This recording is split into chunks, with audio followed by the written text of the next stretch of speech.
verse 2. 1 Corinthians chapter 16, verses 1 and 2. What you see up on the board there is my favorite basketball picture. Not just because it's Aaron Harrison of Kentucky. I just love the way that it's put together. Now, the way Kentucky is nowadays, or they've been playing at least so far this season, this may be considered the golden age. This is 2019. This is 2014. And you'll remember in that run through the tournament, Aaron Harrison at least twice won the game on a last bucket three. This one is the Midwest Regional against Michigan.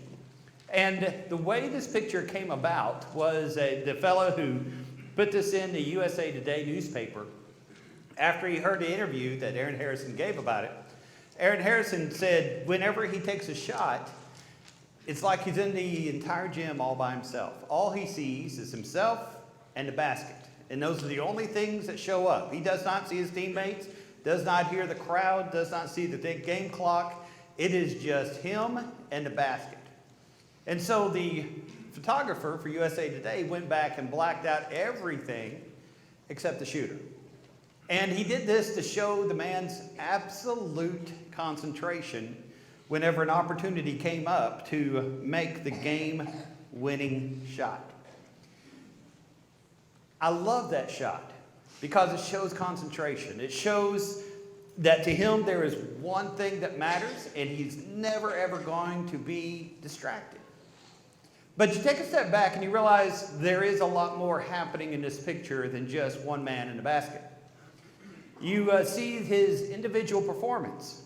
This is not the only time he's ever made this shot. This is not the only time he's ever taken this shot. I'm sure, like most people in college and everybody in the NBA, they pick out 2 or 3 places on the floor and they shoot a couple hundred shots a day in order to make sure that every time when it matters, they score the exact right way.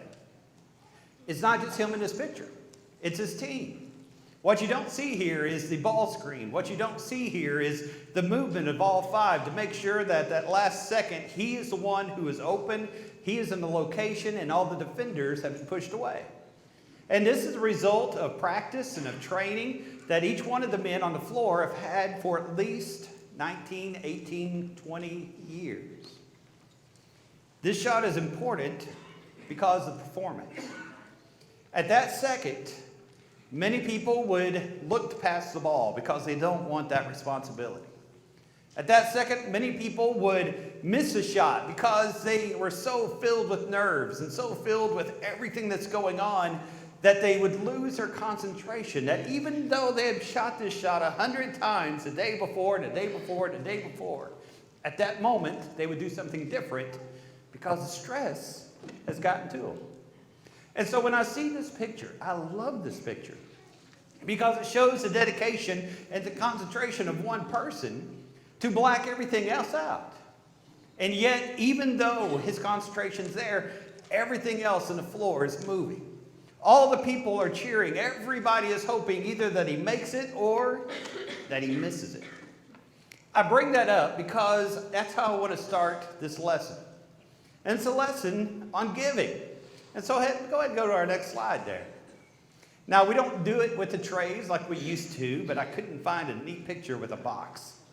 So we're going to pretend like we did the trays. So you can remember way back in the old days when we used to do contribution this way. Many times people don't like a sermon on giving. But I'm not preaching this because we're behind on the budget. As a matter of fact, last week we were well over our budget as far as giving. So it's not like the church is not giving the way it should, and this is one of those sermons that says, please, give more so we can make budget. No, that's not it. It's not a sermon where the preacher is looking for a raise, or we're looking to build a new building, or we've got some big project coming up. The sermon's about me.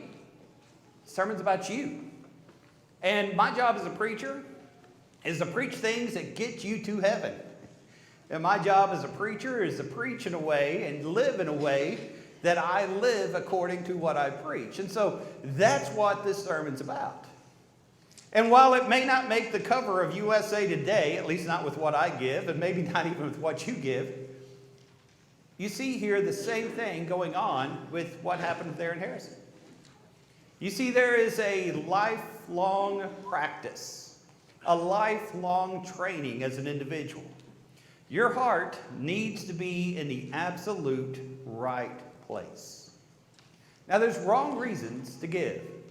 And you and I sometimes, as mortal people, we don't see that if it's happening in a church, but it sure does. Some people give, and as they give, it's for the wrong reason. It's to brag. Like those Pharisees and Jewish leaders in the temple when the widow was about to give her 2 mites. They brought all that money to show everybody how wealthy they were, how important they were, how religious they were. As a matter of fact, Jesus commands in the Sermon on the Mount, be careful that your right hand doesn't know what your left hand is doing. Be sure that you don't give for the praise of men, rather give to show God how much you love him. There are some people who give in order to, this sounds strange, but it's true, to buy the church.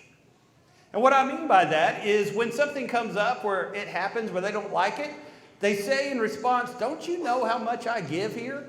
Don't you realize what's going to happen if I stop giving? Don't you see how important I am to the church? That's the wrong reason to give. As a matter of fact, if we have that attitude, the money we give acts as a judge against us. There's some people give wrongly. They just do it mindlessly. It's like another one of the bills. Here's my car note. Here's my house note. There's the church note. Or, as some preachers used to say a generation ago, they call them Lent Christians, L-I-N-T. They just dig in their pocket whatever's that week, and if it's there, hey, you get $1 or $5 or hey, $10 or whatever it might be. Whatever is sitting there in the wallet, whatever is sitting there in the pocket, whatever's left over at the end of the week, I'll give that. That's not the right reason to give. Giving is an individual decision that belongs to each one of us. But it's not just that. Just like we were looking at Aaron Harrison, it comes as a group, as a church. There's a lot of good things that happen when we work together. And this congregation specifically, you see the good work which is done in the local community. And that's because of the giving of its members. You see the very good work which is done throughout French-speaking Africa, Mauritius, other places in Europe, throughout the world, because of the generosity of the members who are here. Several people working together accomplish much more than one person does. And we encourage one another and work together to do great things with our giving. And performance. Once again, this is not for anyone else to see except the Lord. In that moment, when you give, are you going to be distracted by all the different things in the world? At that moment, when it's time to give, are you going to lose sight of the goal and what's really important? Are you going to allow your stuff to own you, or will you truly give yourself to God? Now, that's the introduction. Let's look over here at 1 Corinthians 16 and see exactly what it is that God's speaking to us today as we see this passage. Looking at it from a contextual standpoint, what you see here, and you read about this in Galatians, you read about this in Thessalonians, you read about this in Corinthians. Paul was very anxious to bring a gift from the Gentiles back to Jerusalem. And so earlier he did it in Acts 11. He took a amount of money from Antioch, brought it to Jerusalem because many of the people there in Judea, in the Judean area, were suffering from a famine. There were people in poverty, there were people who were starving, and Paul was very interested that Gentile Christians help Jewish Christians. That would help fellowship, that would help brethren, and that would help the church to grow.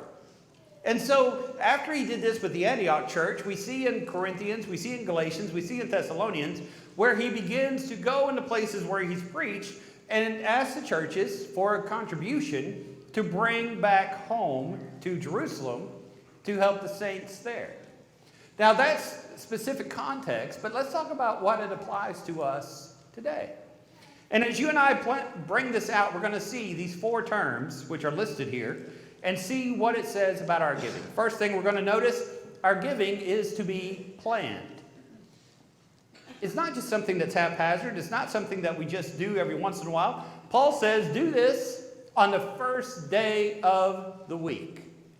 Now why? It's the Lord's Day. We see that in the book of Revelation. It's the day in which the church gathered in order to take the Lord's Supper. We see that in Acts chapter 20 and verse 7. And it's a time in which the church is gathered together to have this contribution. Now, you can give to God any day of the week. Monday, Tuesday, Friday, Thursday, Saturday.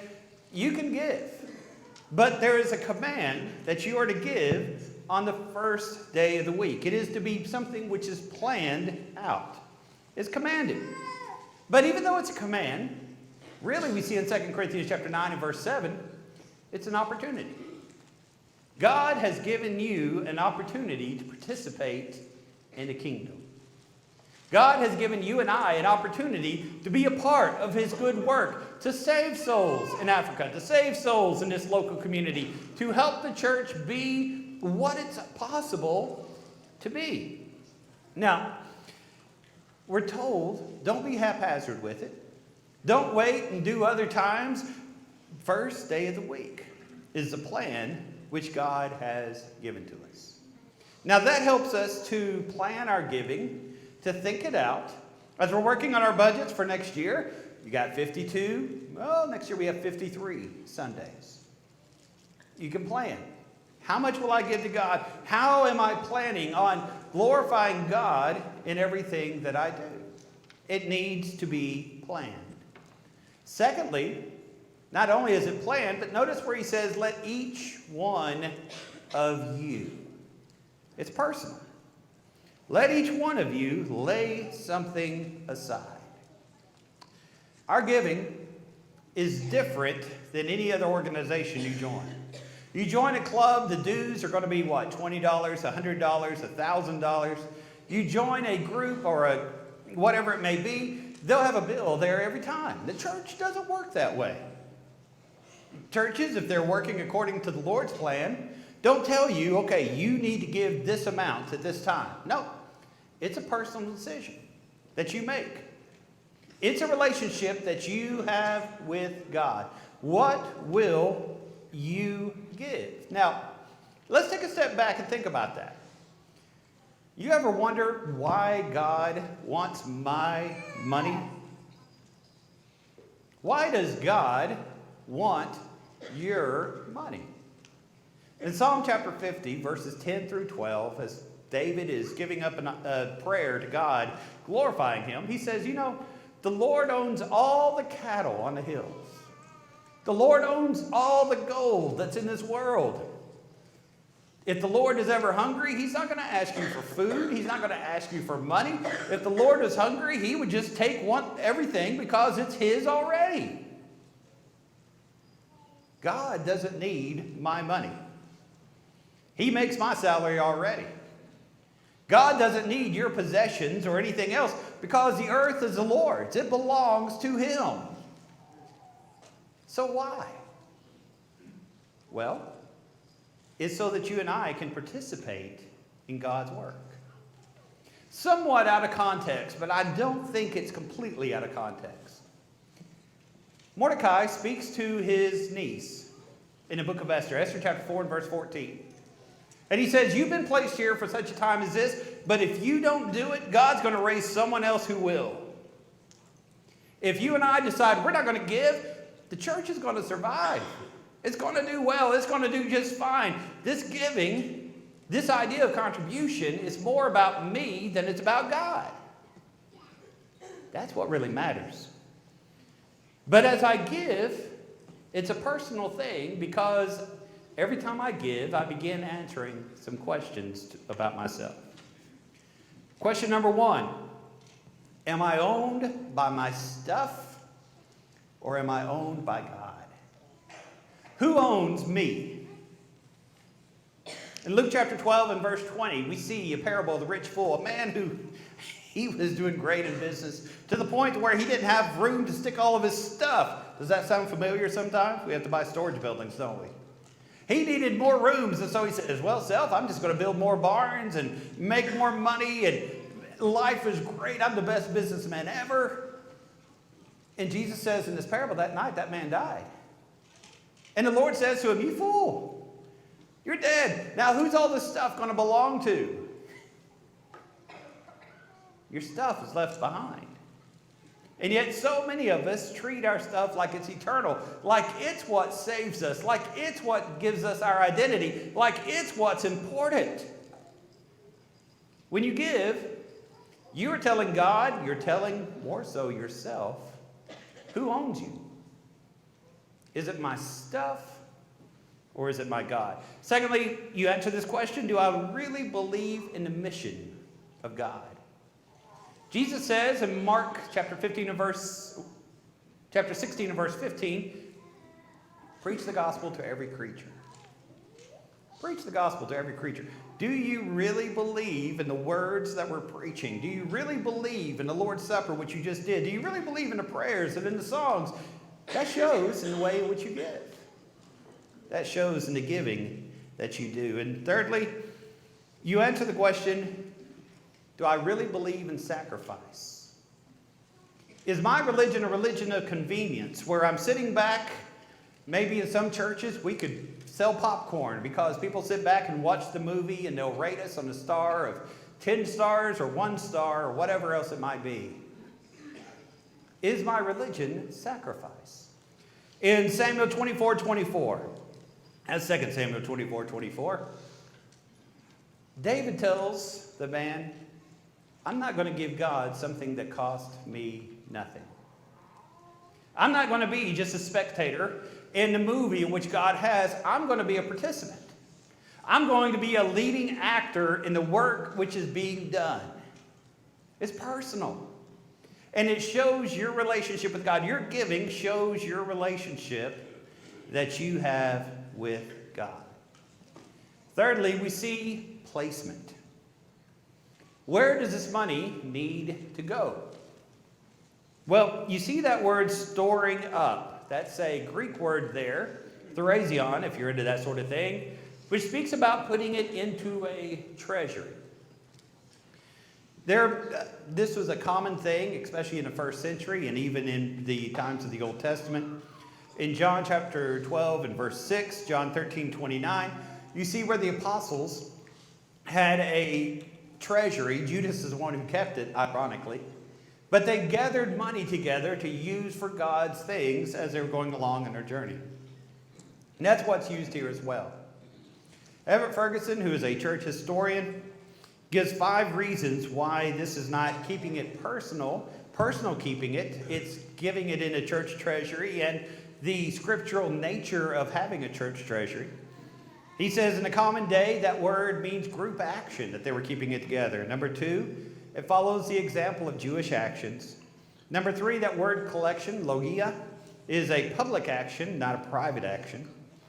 The admonition which Paul is giving here and contributing, so he does not have to make collections when he comes, shows that it is a collection of the church. Number 5, a private gift would make no sense in the context of the situation. All right, now that we're done with that, let's talk about what's important here, about keeping it in a place. The church needs money. When you read in the New Testament the word fellowship, guess what the word fellowship means? Money. Now, in modern days, we hear the word fellowship, we think food, right? We say, hey, we're getting together for a fellowship dinner. All of us think, all right, we're going to have that casserole that this lady over here makes, and man, it's good. And we're going to have a meal where this guy over here makes it, and we're just going to be like the Jews and do the Passover, not eat that. In the first century, in the Greek language, the word koinonia means sharing together. It means to be joined together. And the vast majority of the time that the word is used, it talks about sharing and giving of money. We look there in Acts chapter 2 and verse 42. They shared in the apostles' doctrine and shared with one another. That's talking about having an account in which the church could do its business and could work together. And you see that in many other places. 2 Corinthians chapter 8 and verse 4, Hebrews 13:16, Galatians chapter 6 and verse 6 Talks about that fellowship, that sharing together of money in order to support a preacher. And so what you see here is, I realize the importance of the church and the importance of keeping the church financed so that the staff can be paid, yes, so that the missionaries can be paid, yes, so that we can have a room like this to gather together and to worship God, so that we can work together in furthering the cause of Christ. Now let's look at our last point, participation. How much should you give? There you go with the bill again. How much should you give? Notice how Paul puts it. As you may prosper. As he may prosper. How much should you give? Many denominations nowadays go back to the Old Testament and talk about the tithe. But as they tell you the tithe, which is 10%, what they're showing you is they don't understand the Old Testament.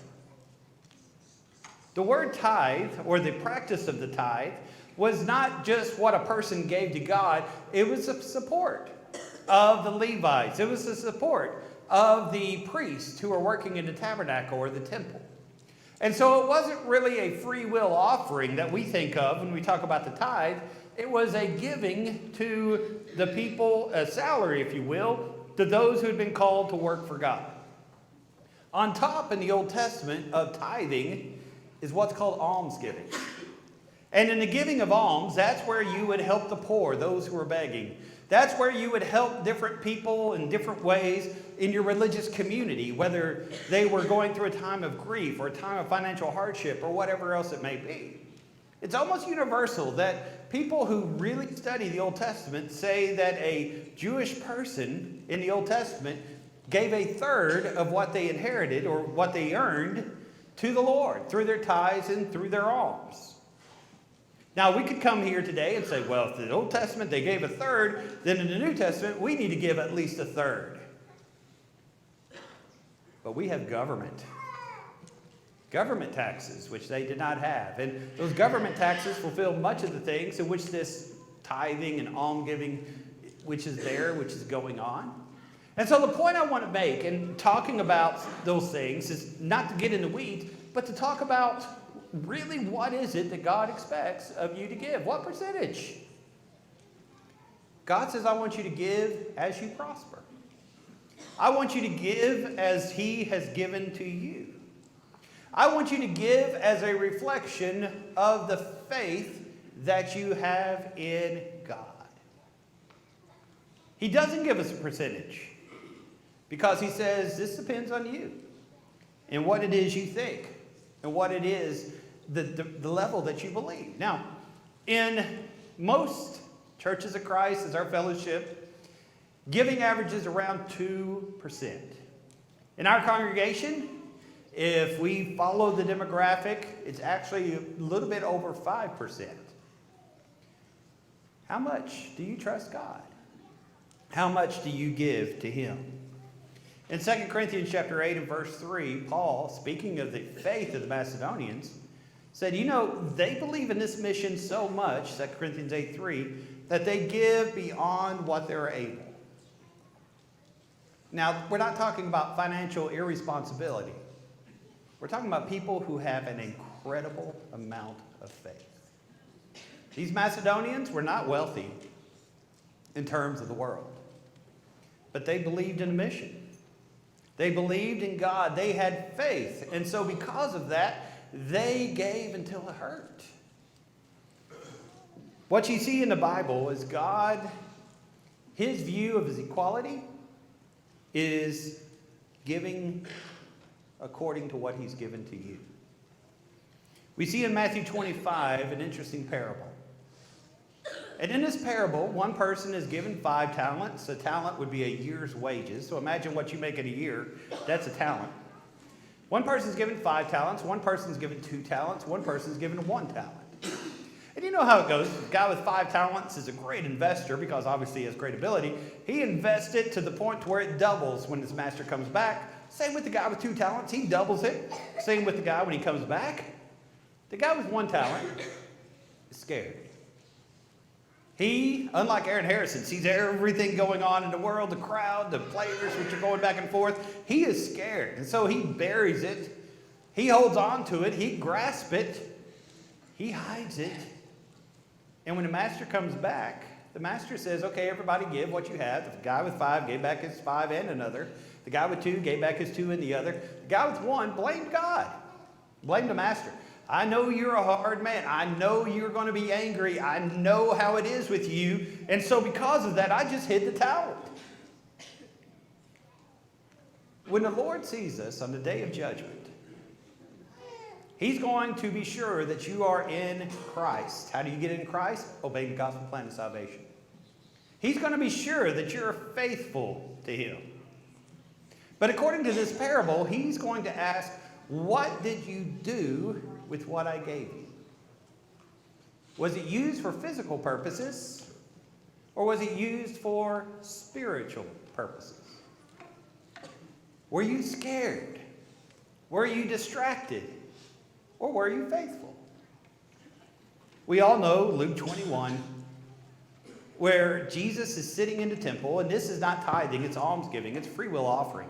You could give as much or as little as you wanted. This was not a requirement. It was just on top of what you owed already. And Jesus is sitting there with his apostles, and he's watching, and these great rulers are coming in, and back then in those days, in that area of the temple, what they were large, large clay pots in which you would drop your money into. And it was a pretty interesting, marketing thing, because these clay pots would echo throughout the temple. And so, they knew by doing that, people are going to give a lot. And so the rulers were coming in, and they were dropping tons of money, it felt like. And it was rattling throughout the temple, and everybody was thinking, man, look what they're giving. Look at the zeros on that check. And then a widow comes in. And a widow comes in, and she drops 2 mites in there. Not a big deal. It's hard to define exactly what a mite is. It's 1/64th of a day's wage. So if you're into math, that's what you would figure it up to be. Something which really is not huge. But as she walked away and everybody was waiting for the next big contributor, Jesus calls his disciples together and he says, notice her. I don't care how much you give. I care how much of yourself that you give. You give as you prosper.